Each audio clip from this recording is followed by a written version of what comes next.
नमस्कार मित्रांनो, इन्फ्रास्केप चॅनलवर तुमचे स्वागत आहे.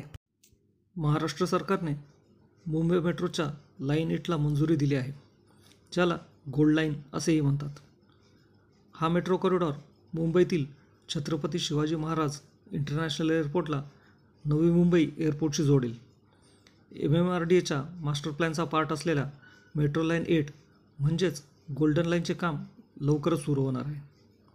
हा प्रोजेक्ट पब्लिक प्रायव्हेट पार्टनरशिप म्हणजेच PPP मॉडेल वापरून डेव्हलप केला जाणार आहे. DPR तयार करण्यासाठी सिडकोची नोडल एजन्सी म्हणून नियुक्ती करण्यात आली आहे. या लाईनचा खर्च सुमारे 15,000 कोटी इतका असल्याचा अंदाज आहे. मेट्रो लाईन 8 कुर्ला, मानखुर्द आणि लोकमान्य टिळक टर्मिनससारख्या इम्पॉर्टंट लोकेशन्सला कव्हर करेल.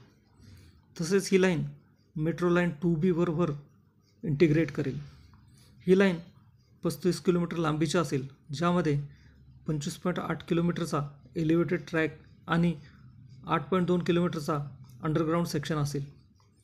या मार्गावर सुमारे 20 स्टेशन्स असतील.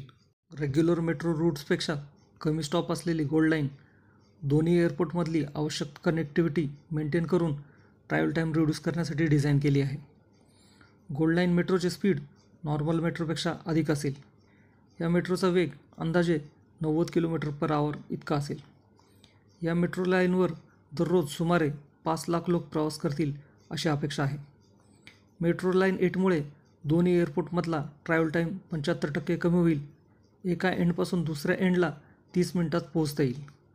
हा प्रोजेक्ट मुंबई मेट्रोपॉलिटन रिजनसाठी एक माइलस्टोन ठरेल. हा मेट्रो कॉरिडॉर मुंबई, नवी मुंबई आणि आसपासच्या रिजनमध्ये इकॉनॉमिकल ग्रोथ निर्माण करेल. रिअल इस्टेट आणि कमर्शियल डेव्हलपमेंटसाठी फायदेशीर ठरेल.